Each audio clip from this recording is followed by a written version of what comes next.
বিজ্ঞাপন বিরতির পর স্বাগত। এখন খবর বিস্তারিত। দলের সাংসদদের সাসপেন্ড করার প্রতিবাদে সংসদের সামনে ধর্নায় বসে কংগ্রেস সাংসদরা।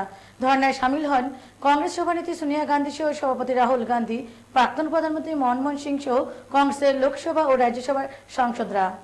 দলের সাংসদদের সাসপেন্ড করার প্রতিবাদে সংসদের সামনে ধর্নায় কংগ্রেস সাংসদরা।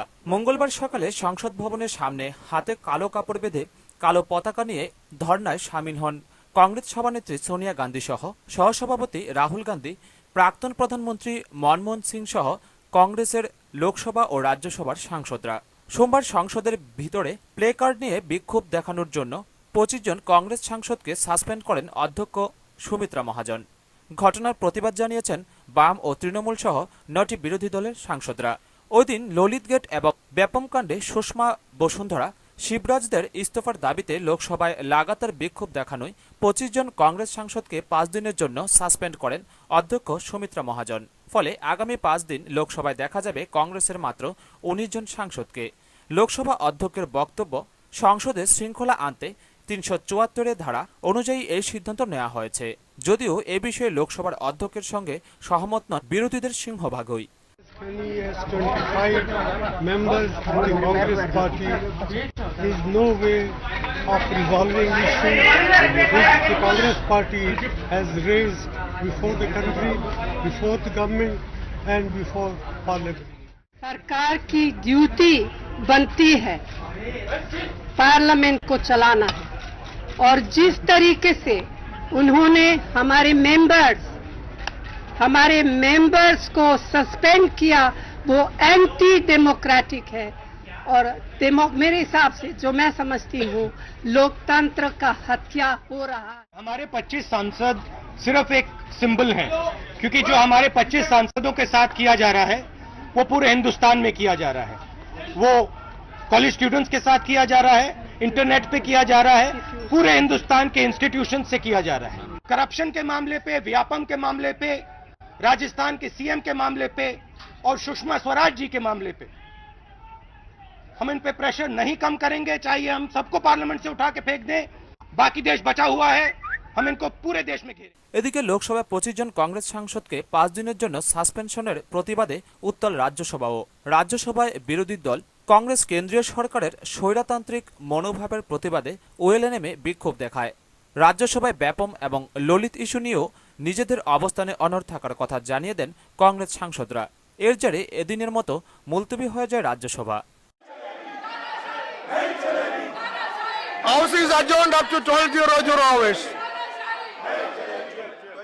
ব্যুরো রিপোর্ট, খবর ত্রিপুরা।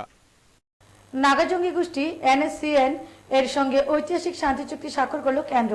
প্রধানমন্ত্রীর বাসভবনে জঙ্গি নেতা টি মুহিবার সঙ্গে চুক্তি স্বাক্ষর করলেন প্রধানমন্ত্রী নরেন্দ্র মোদী, ছিলেন কেন্দ্রীয় স্বরাষ্ট্রমন্ত্রী রাজনাথ সিংহ। নাগা জঙ্গি গোষ্ঠী NSCN-IM এর সঙ্গে ঐতিহাসিক চুক্তি স্বাক্ষর করল কেন্দ্র। প্রধানমন্ত্রী বাসভবনে জঙ্গি নেতা টি মুইভার সঙ্গে চুক্তি স্বাক্ষর করেন প্রধানমন্ত্রী নরেন্দ্র মোদী।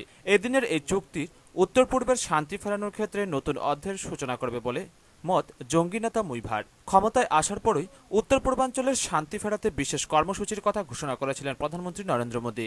এক ধাপ এগিয়ে সোমবার নাগা জঙ্গি গোষ্ঠী NSCN এর সঙ্গে দীর্ঘমেয়াদী শান্তি চুক্তি সই করলেন মোদী। 1975-এর শিলং চুক্তির পর এই প্রথম কোনো নাগা জঙ্গি গোষ্ঠীর সঙ্গে শান্তি চুক্তি স্বাক্ষর করল ভারত সরকার। একদিকে যখন নাগা জঙ্গি সংগঠন খাপলাং গোষ্ঠীর সঙ্গে 14 বছরের সংঘর্ষ বিরতি ভেঙে গেছে, সেই সময়ই মুইভা জঙ্গি গোষ্ঠীর সঙ্গে এই চুক্তি অত্যন্ত তাৎপর্যপূর্ণ বলে মত রাজনৈতিক মহলের। সোমবার 7 নং রেসকোর্স রোডে প্রধানমন্ত্রীর সঙ্গে চুক্তিতে স্বাক্ষর করেন NSCN-IM এর সাধারণ সম্পাদক টি মুইভা। উপস্থিত ছিলেন কেন্দ্রীয় স্বরাষ্ট্রমন্ত্রী রাজনাথ সিংহ। এদিনের চুক্তি দ্বিপাক্ষিক সম্পর্ককে নতুন জায়গায় নিয়ে যাবে মত Muivah. And the Naga people kindly allow me to begin by saying that Naga people have great respect for Mahatma Gandhi. Unfortunately, after the Naga delegation met him, the Indian state resorted to military might to crush the Nagas. Arms confrontation followed, inflicting heavy losses on both the parties. We gave our commitment to him that NSCN shall leave no stone unturned to find negotiated amicable settlement between the two parties. নাগাদের সমস্যা 6 দশকেরও বেশি সময় ধরে অবহেলা করে এসেছে কেন্দ্র, স্বীকার করে নিয়েছেন প্রধানমন্ত্রী মোদী। তার মন্তব্য এর জন্য দায়ী পারস্পরিক বোঝাপড়ার অভাব। Today on this historic occasion, आज भारत के इतिहास में एक स्वर्णिम पृष्ठ के रूप में अंकित की जाएगी। देश आजाद हुआ तब से इंसर्जेंसी के कारण कभी तनाव का, कभी लड़ाई का, कभी मारकाट का माहौल बना रहा। 60 साल से भी अधिक समय बीत गया।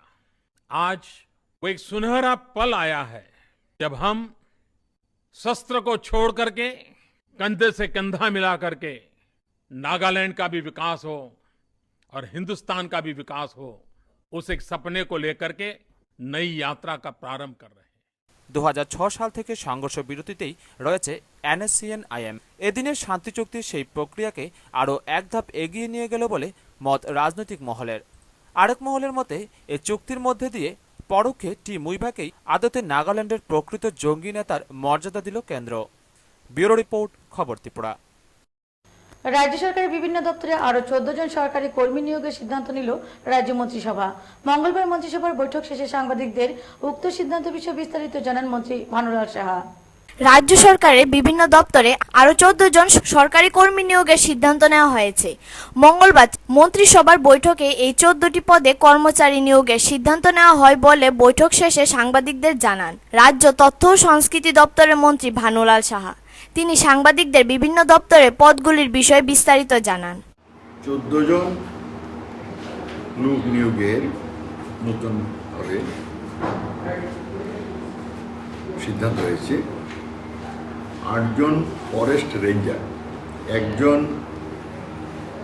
Contractual post of financial inclusion officer TRLM, rural livelihood mission, financial inclusion coordinator. Legal মেট্রোলজিতে 1 জন, একটা ভ্যাকেন্ট পোস্ট অফ ইন্সপেক্টর, এটা ফিল আপ করা হবে। IT ডিপার্টমেন্টে সিনিয়র ইনফরমেটিক অফিসার 3টা ফিল আপ করা হবে। আর ট্রাইবাল ওয়েলফেয়ার ডিপার্টমেন্টের রিসার্চ কালচারাল ইনস্টিটিউটে 1 জন লাইব্রেরিয়ান পোস্ট ফিল আপ করা হবে। এই 14 জন।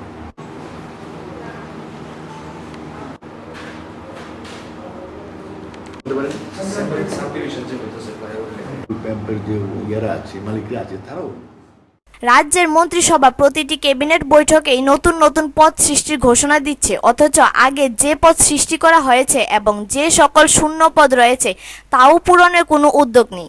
রাজ্য সরকার বেকার যুবক যুবতীদের জন্য কর্মসংস্থানের বিষয়ে চেষ্টা চালিয়ে যাচ্ছে, এই বার্তা দিতেই নতুন নতুন পদ তৈরি করে চমক সৃষ্টি করেছে। এখন এই প্রশ্নই একাংশ তথ্যবিজ্ঞ মহলের। ব্যুরো রিপোর্ট, খবর ত্রিপুরা। জম্মু কাশ্মীরের আন্তর্জাতিক সীমান্তে ফের গুলিবর্ষণ পাক সেনার, এতে মৃত্যু হয় 1 যুবকের, আহত 1 BSF জওয়ান সহ 2 জন। পাল্টা জবাব দেয় ভারতীয় সেনা। জম্মু কাশ্মীরে আন্তর্জাতিক সীমান্তে ফের গুলিবর্ষণ পাক সেনার, মৃত্যু 1 যুবকের, আহত 1 BSF জওয়ান সহ 2 জন। পাল্টা জবাব ভারতীয় সেনার। ভারতীয় সেনাবাহিনী সূত্রে খবর, মঙ্গলবার ভোরে জম্মু কাশ্মীরের আন্তর্জাতিক সীমানা বরাবর কানাচক, পারগোয়াল সেক্টর সহ একাধিক জায়গায় 12টি ভারতীয় সীমান্ত ঘাঁটি লক্ষ্য করে গুলি চালাতে শুরু করে পাক সেনারা। তাদের ছোড়া গুলিতে মৃত্যু হয় সঞ্জয় কুমার নামে হামিরপুর কোণের বাসিন্দা 1 যুবকের, আহত হন 1 BSF জওয়ান সহ 2 জন। পাল্টা জবাব দেয় ভারতীয় সেনারাও। এ নিয়ে আগস্ট মাসে 8 বার সংঘর্ষ বিরতি চুক্তি লঙ্ঘন করল পাকিস্তান। জুলাই মাসে 18টি সংঘর্ষ বিরতি চুক্তি লঙ্ঘনের ঘটনা ঘটেছে। মৃত্যু হয় 3 জওয়ান সহ 4 জনের। यहाँ फायरिंग चल रही है, हैवी मोटर का फायरिंग चल रहा है। एक हमारे बेगा गांव में ही रघुबीर सिंह के घर के बिल्कुल पास में बम पड़ा है, जिससे उसकी दीवारें क्रैक हो गई हैं और इस हमारे पूरे इलाके में दहशत फैली हुई है। सुबह से 7:30 बजे से करीब फायरिंग हो रहा है, तकरीबन लगातार हो ही रहा है, बीच बीच में कभी कभी रुक रहा है, बट जो हमारी प्रॉब्लम है जैसे वहाँ से लोग आ जा रहे हैं वो बिल्कुल बंद हो गया है। हम फिर भी बड़ी मुश्किल से छुप छुप के आ रहे हैं, तो अभी वहाँ के लोग जो हैं वो वहाँ पे ही स्टे कर रहे हैं, बट अभी वहाँ से निकलने का कोई भी सहूलत नहीं है। और 1-2 जो आदमी है वो इंजर्ड हुआ है, वो अभी तक कोई पता नहीं चला कि कौन इंजर्ड हुआ है, बट हम यहाँ से अभी छुप के आ रहे हैं, तो इतना ज्यादा हमें कुछ पता नहीं है। এক পুলিশ আধিকারিক জানিয়েছেন, সোমবার রাতে জম্মুর কানাচক এলাকায় একটি সীমান্ত চৌকির কাছে সন্দেহজনক গতিবিধি নজরে আসে ভারতীয় সীমান্ত রক্ষী বাহিনীর। অনুপ্রবেশের সম্ভাবনা ঠেকাতে গুলি চালায় বিএসএফ। এরপর থেকে পরিস্থিতি শান্তই ছিল, কিন্তু মঙ্গলবার সকাল ৬টা নাগাদ কানাচক ও পাড়গোয়াল এলাকায় প্রায় ১২টি বিএসএফ ঘাঁটি লক্ষ্য করে সীমান্তের ওপার থেকে বিনা প্ররোচনায় গুলি চালাতে শুরু করে পাক রেঞ্জার্স। পাল্টা জবাব দেয় বিএসএফও। বিএসএফের এক আধিকারিক জানিয়েছেন, সীমান্তের ওপার থেকে গোলা ও মর্টার ছোড়া হয়। বেশ কয়েকটি মর্টার জনবসতি এলাকাতেও এসে পড়ে। এতেই প্রাণ হারিয়েছেন ২২ বছরের স্থানীয় বাসিন্দা Sanjay Kumar. Parameters, like incidents related to terrorism, the kinds of losses that happen. Really speaking, strictly speaking, in terms of parameters, all the indicators are down. But because of a certain amount of media magnification that is taking place, because of what is emerging on the social media, and the same thing getting picked up by electronic media, and then moving into print media. পাড়গোয়ালের Hamirpur কোনায় পাক বাহিনীর ছোড়া shell ফেটে তার মৃত্যু হয়। Bureau report, খবর ত্রিপুরা। চণ্ডীগড় উচ্চ বুনিয়াদী বিদ্যালয় মেলাঘর কালাপানিয়া আব্দুল কালাম মঞ্চে শুরু হলো দুদিনব্যাপী গ্রামীণ পর্যটন উৎসব ও সাংস্কৃতিক সন্ধ্যা। অনুষ্ঠানের উদ্বোধন করেন মন্ত্রী রতন ভৌমিক। অনুশীলন ক্যারিয়ার ফোরাম অব ইন্ডিয়ার সহযোগিতা পর্যটন নিগম লিমিটেড ও পূর্ব চণ্ডীগড় গ্রাম পঞ্চায়েতের উদ্যোগে চণ্ডীগড় উচ্চ বুনিয়াদী বিদ্যালয় মেলাঘর কালাপানিয়া আব্দুল কালাম মঞ্চে শুরু হলো দুদিনব্যাপী কালাপানিয়া গ্রামীণ পর্যটন উৎসব ও সাংস্কৃতিক সন্ধ্যা। মঙ্গলবার উৎসবের উদ্বোধনী অনুষ্ঠানে উপস্থিত ছিলেন রাজ্যের পর্যটন মন্ত্রী রতন ভৌমিক, কালাপানিয়া গ্রামীণ পর্যটন কেন্দ্রের চেয়ারম্যান সুরেশ দাস, মোহনভোগ ব্লকের বিডিও অরিন্দম দাস, ত্রিপুরা ট্যুরিজম দপ্তরের অ্যাসিস্ট্যান্ট ম্যানেজার মৃণালকান্তি দাস সহ অন্যান্য বিশিষ্টজনেরা। উক্ত অনুষ্ঠানের উদ্বোধন করেন দপ্তরের মন্ত্রী রতন ভৌমিক। অনুষ্ঠানে উদ্বোধকের ভাষণে মন্ত্রী বলেন, নির্মহল আমাদের সবচেয়ে দ্রষ্টব্য স্থান, তাকে কাছে, তার কাছেই আর একটা সুযোগ, এবং চণ্ডী ছড়া যদি হয় তার আর একটা, শুধু একটা জায়গা দেখতে তো মানুষ আসবে না, সেজন্য অনেকটা বড় এরা তৈরি হবে এবং বেশি পর্যটন আকর্ষিত হবে, এটা আমরা করতে। ব্যুরো রিপোর্ট, খবর ত্রিপুরা। স্ত্রীকে মেরে ফাঁসিতে ঝুলিয়ে রাখার অভিযোগে ধৃত স্বামী আমিরের 14 দিনের জেল হেফাজতের নির্দেশ দিল আদালত। খুনের ঘটনাটি ঘটে টাকারজলা থানাধীন মোহনপুর পালপাড়ায়। স্ত্রীকে মেরে গভীর রাতে ফাঁসিতে ঝুলিয়ে রেখেছিল স্বামী আমির। ঘটনাটি ঘটেছিল টাকারজলা থানাধীন মোহনপুর পালপাড়া রবিবার শেষ রাত। এ মূলে মৃতা জ্যোৎস্না বেগমের বাবা দুলাল মিয়া, জামাই আমির হোসেন সহ পরিবারের 3 জনের নামে মামলা করলেও শুধুমাত্র আমির হোসেনকে গ্রেপ্তার করে পুলিশ। এদিকে মেয়ের পরিবারের লোকজন আমির হোসেন সহ পরিবারের আরো 2 জনের দৃষ্টান্তমূলক শাস্তির দাবি করছে। under section 498 and 304 part B 304B IPC তে মামলা নিয়েছে, রেজিস্টার করছে। দুলাল মিয়া, মেয়েটার যে ভিকটিম মেয়েটাদের মানে মারা গেছে, আর বাবা দুলাল মিয়া কমপ্লেন করছে, টাকার জলা পেয়েছে, তারপরে কমপ্লেন রেজিস্টার করছে। কেস রেজিস্টার করার পর আসামি যে হাজব্যান্ড যে আমির মিয়া, পুলিশের বক্তব্য, বাবার নাম হলো রাজ্জাক মিয়া, ওনারা অ্যারেস্ট করে আজকে ফরওয়ার্ড করছে আদালতে এবং জুডিশিয়াল কাস্টডি চাইছে। এবং পুলিশ কতদিনে চাইছে? তো ফোর্থনাইট দিব পুলিশ, আদালত পুলিশ চাইছে। এবং ইনভেস্টিগেশনে পুলিশের বক্তব্য যে উনি এখন জামিন পাইলে হ্যাম্পার দিতে পারে ইনভেস্টিগেশন।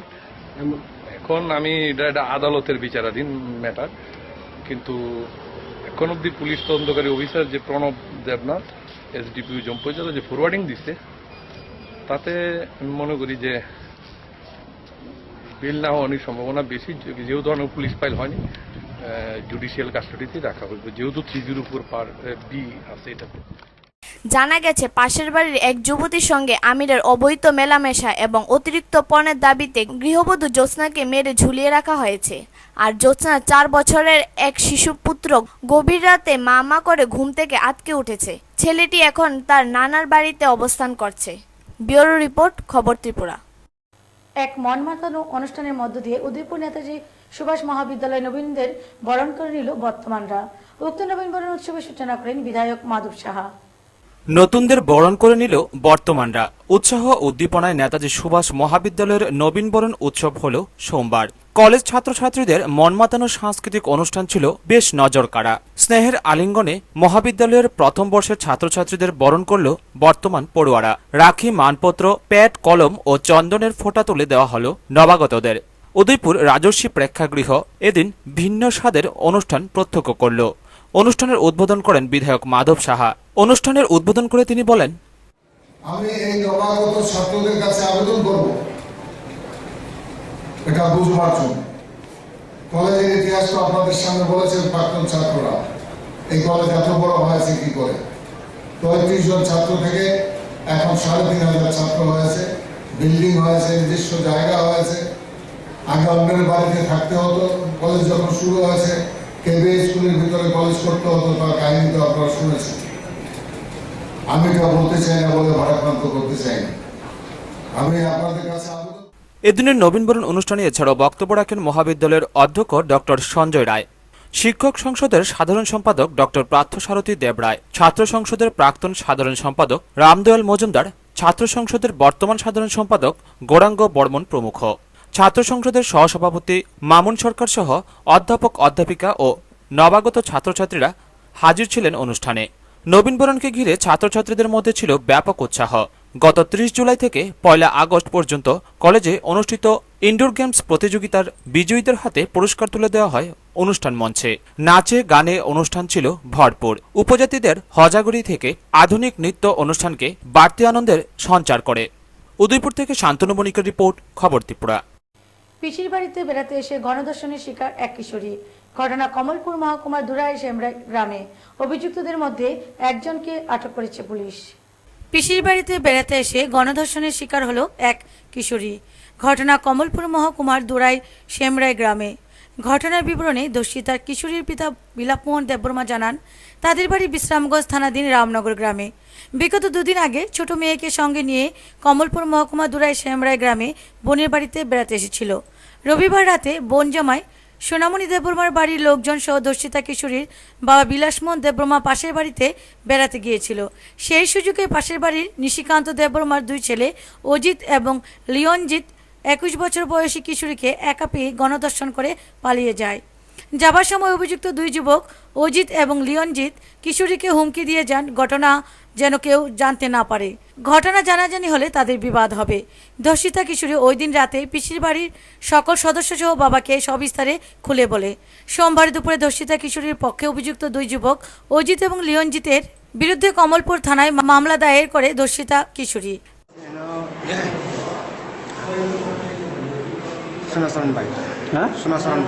সোনাচরণ কি দেববর্মা কি হয় আপনার? কি হয়? হ্যাঁ, ছোট বোন। আপনার ছোট বোন? ছোট বোন বিয়ে দিয়েছেন এখানে? ঘটনাটা হয়েছে আমার মায়ের কালকে রাত্রে রেপটা করছে। কে করেছে? এখন আমি তো নামতে পারলাম না কারা জানি করছে।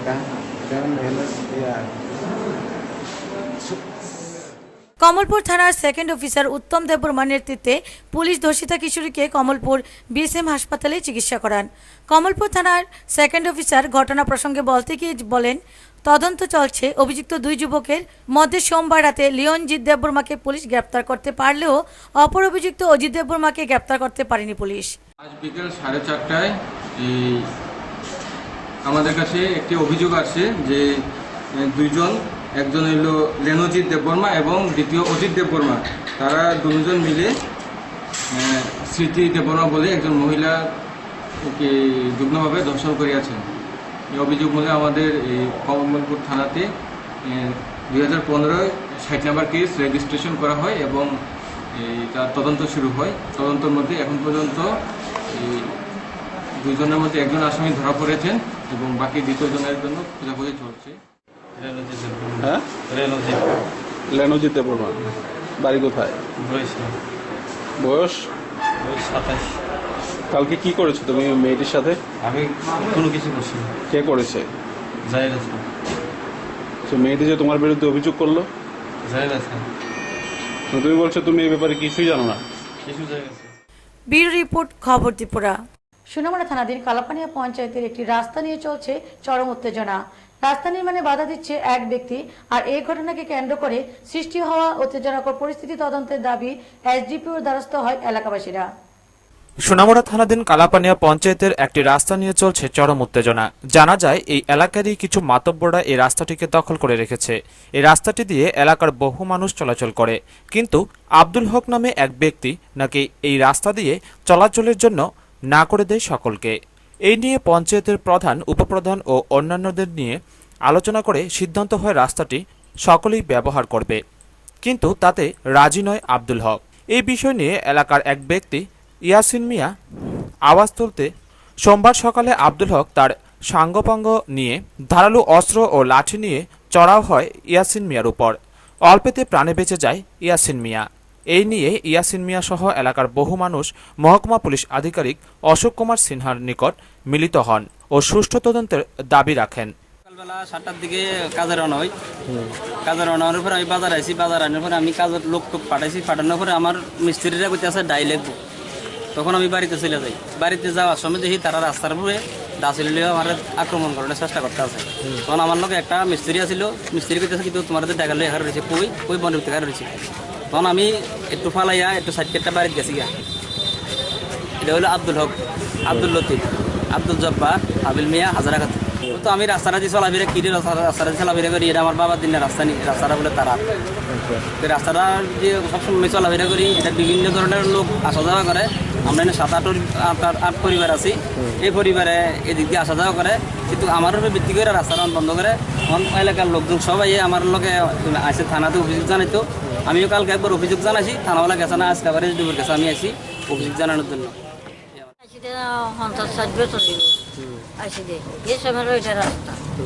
রাস্তা সব ধরিয়ে মেরি গরু গাড়িতে চলছে। অনকা হচ্ছে রাস্তা দিয়ে অনকা বন্ধ করিয়েতে আছে, আত্মা মারি না রাস্তা দিতে আছে। এদিকে এই রাস্তাটা দীর্ঘদিনের ধরে বাপ দাদারা আমাদের কৃষক শ্রমিকরা বাইরা এদিকে গরু ছাগল হাঁস মুরগ যা আছে এই রুটে বসবাস করে 7-8 পরিবার। রাস্তাটা মনে করো আরেকজনের মাটি কাটাইতে আছে, কোনো এই মাটির ব্যাপারে কিচ্ছুই জানে না। মাটি কাটাইতে আছে যে তনে তাইনে বাড়ির দিকে যাইতে লেগেছে, তাইনে দাও চিনি নিয়ে ওই আক্রমণ করছে। এই গোটা ঘটনায় চরম উত্তেজনা বিরাজ করছে এলাকা জুড়ে। ব্যুরো রিপোর্ট, খবর ত্রিপুরা। আবারও বিদ্যুৎপৃষ্ট এক বিদ্যুৎ কর্মী। ঘটনা উদয়পুর নিউ টাউন রোডে। আহত ব্যক্তির চিকিৎসা চলছে গোমতী জেলা হাসপাতালে। ঘটনার জন্য দপ্তরের গাফিলতিকে দায়ী করছে জনগণ। দপ্তরের গাফিলতিতে বিদ্যুৎপৃষ্ট হয়ে আশঙ্কাজনক অবস্থায় হাসপাতালে চিকিৎসাধীন এক বিদ্যুৎ কর্মী। ঘটনা উদয়পুরের নিউ টাউন রোডে। বিদ্যুৎপৃষ্ট ব্যক্তির নাম নারায়ণ কর্মকার, বাড়ি দুর্গাবাড়ি এলাকায়। উনি উদয়পুরে বিদ্যুৎ দপ্তরে কর্মরত। এদিকে এই ঘটনায় মহকুমায় চাঞ্চল্য ছড়িয়েছে এবং দপ্তরের ভূমিকায় ক্ষোভ ছড়িয়ে পড়েছে জনমনে। প্রসঙ্গত গত 2-3 মাসের মধ্যে দপ্তরের খামখেয়ালিপনা ও উদাসীনতা এইরকম আরও 3-4টি ঘটনা ঘটলেও দপ্তরের কোনো হেলদোল নেই ও টনকও নড়েনি। ঘটনার বিবরণে জানা যায়, মঙ্গলবার বেলা আনুমানিক 1টার সময় নিউ টাউন রোড এলাকায় বিদ্যুতের খুঁটির উপর উঠে বিদ্যুতের কাজ করার সময় এলটি লাইনের বিদ্যুৎ পরিবাহী তারের সংস্পর্শে হঠাৎই বিদ্যুৎপৃষ্ট হয়ে ঝুলে পড়ে নারায়ণবাবু। এই অবস্থা দেখতে পেয়ে সঙ্গে সঙ্গে খুঁটির নিচে থাকা বিদ্যুৎ দপ্তরের 2 জন কর্মীসহ প্রত্যক্ষদর্শীরা দমকল কর্মীদের খবর দিলে দমকলের কর্মীরা নারায়ণবাবুকে উদ্ধার করে গোমতী জেলা হাসপাতালে নিয়ে যায়। বর্তমানে আশঙ্কাজনক অবস্থায় উনি হাসপাতালে চিকিৎসাধীন। এ ব্যাপারে তিনি জানান,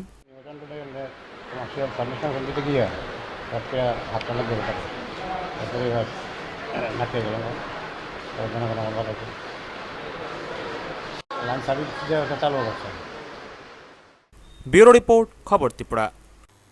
6 দফা দাবির ভিত্তিতে সিপিআই জেলা শাসকের নিকট এক ডেপুটেশন প্রদান করল বিশ্রামগঞ্জ বাজার ব্যবসায়ী কমিটি। কমিটির 5 সদস্যের এক প্রতিনিধি দল ডেপুটেশনে মিলিত হন জেলা শাসকের সঙ্গে।